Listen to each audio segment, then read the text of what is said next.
Not all mining is profitable. This is what I hear. And Anton this week has told me that some of the foundations are also giving incentives when it comes to mining.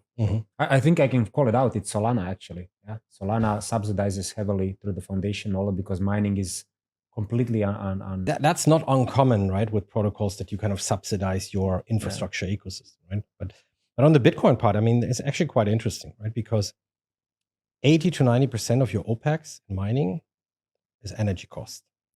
It's a very easy calculation. If you have an energy price that is somewhere below $0.04 per kilowatt hour, you're good to go. Current price levels probably push this up to 6 or 7 cents or so, but that's mainly it.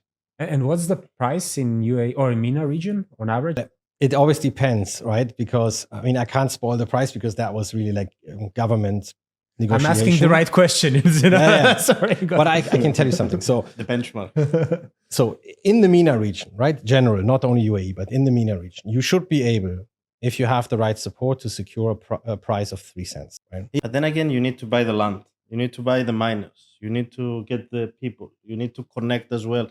There's a lot of infrastructure costs before you start aiming for this amount of these 3 cents. True, but it's also a very straightforward, relatively risk-free business model, because the other interesting thing is that I mean, miners, as you know, they run in sprints, not in marathons, right? Like every 10 minutes, a block is mined, and your average lifespan of the machines is 3 years max, right? It's a very foreseeable risk that you're taking. You're deploying CapEx for 3 years, and then basically you have break even depending on where the price is after a year. So you need to time this 3 years, because if you get it in the wrong place in the market cycle, you get out of business. True. That's why, I mean, you saw before the halving that the hash rate went through the roof, right? Because people were just deploying and deploying and deploying, obviously with the assumption that immediately after the halving, the price will skyrocket, which never happened in the history of Bitcoin. But I think the industry always falls back into the same trap,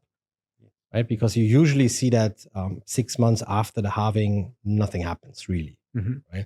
There's a small spike immediately around the halving. It's like a sell the news event kind of thing. But it takes a while until the market catches up.